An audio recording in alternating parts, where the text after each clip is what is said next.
Solo princess flying against a gigantic horde of insects, beetles, and other creepy crawlies? Sounds like a winner, doesn't it?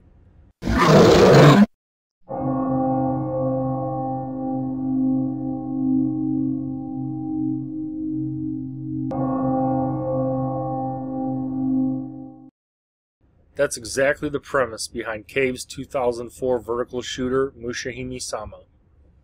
Roughly translated into Insect Princess, this game, I think, redefined the level of intensity that Cave was previously known for.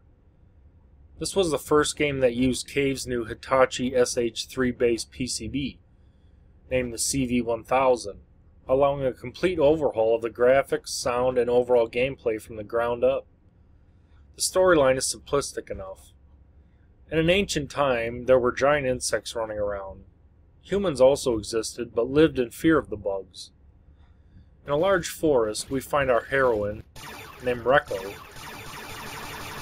who is the bearer of a special golden bracelet. In this setting, every 200 years, the humans offer up a 15-year-old girl to the forest god Koju, in return for continued peace. So the king decides to send her off on her pet beetle, and you take control from there. The controls are pretty much the same for any other Cave shooter. Button 1 fires a normal shot, holding it down fires a directed shot, button 2 launches a bomb, etc. Also, much like Armed Police Batrider, you have secondary helper drones that follow you around, and add to your attack output in the form of miniature beetles. The game has 5 stages, at the end is a huge boss, blah blah blah blah blah. The art style is very good, with all sorts of fun details and excellent effects. The music is fantastic, really lending to the overall fantasy theme. The music in Stage 4 is probably my favorite of the entire game, and is one of the best tracks ever produced in a Cave title.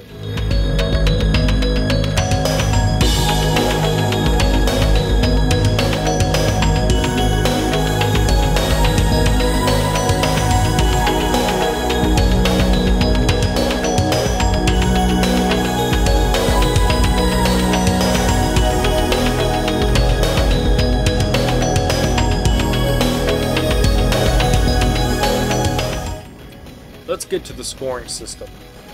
The basic premise in Mushihimesama is similar in design to most Cave titles in that successful chain killing of enemies is essential for max scoring.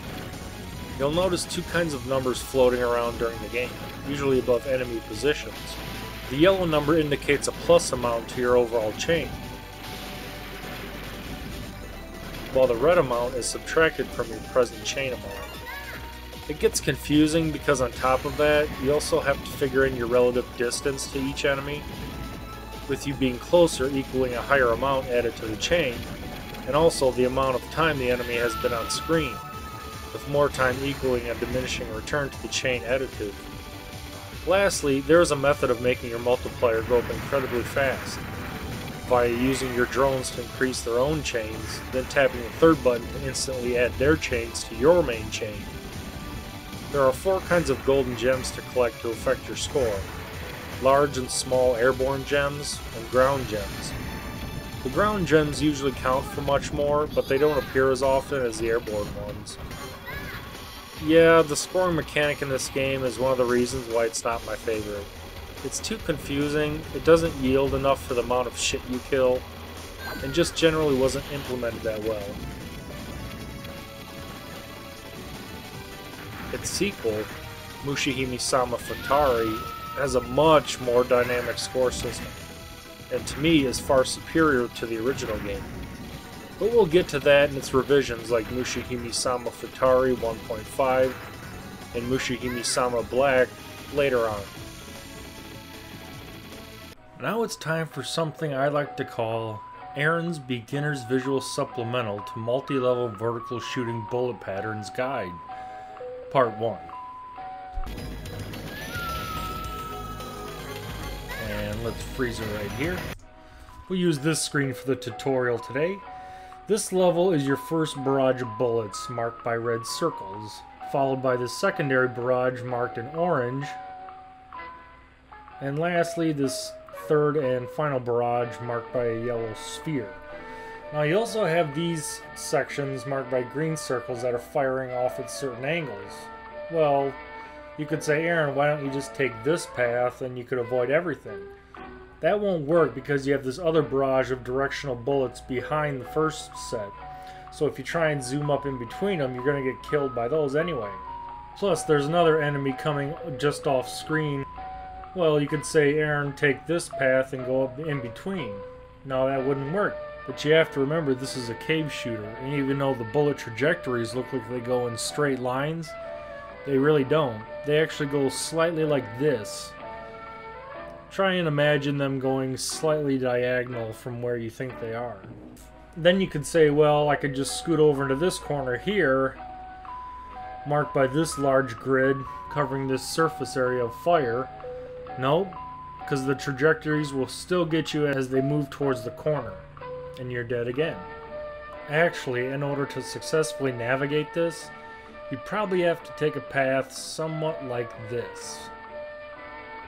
Well, based on my own personal playing style, it'd actually be closer to something more like this. Did you get all that? Understand me? The bosses aren't terribly difficult unless you count the final boss on Ultra mode. Never beaten that fucker once. Mainly because after he loses about 1/5 of his health, he becomes impervious to any and all attacks, so I have no idea how to beat him. Oh, speaking of that, the game has 3 difficulty settings selectable from the start. You have Original mode, your standard experience. Then you have Maniac mode, which increases the amount of bullets on screen, the bullet density, overall difficulty, and alters the scoring system slightly from Original mode. Lastly, my favorite gameplay mode, Ultra. Ultra gives you the highest scoring possibilities, but also, as expected, the highest difficulty. In this mode, enemies fire huge swarms of bullets, and it really puts your dodging ability to the test. This is also the only mode that features my most favorite bullet pattern in any cave title. Are you ready? During Stage 4, you'll come across large grasshopper-like bugs that fire off a huge heart-shaped pattern. It's absolutely mesmerizing. A lot of the times I'll play through almost the entire game just to see this pattern fired off.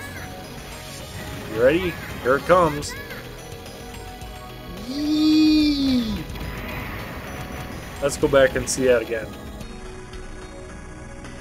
Yee! I love that. Also, I'll die most of the time at these points because I don't ever pay attention to myself and just wait for the pattern to appear. Anyways, Mushihimesama is a great addition to Cave's lineup. Not really one of my favorites, but a fun, blast-tastic adventure nonetheless. It recently received a port to the Xbox 360 and iOS as well, and was given the HD makeover, so if you're curious, go check it out. Thanks for watching.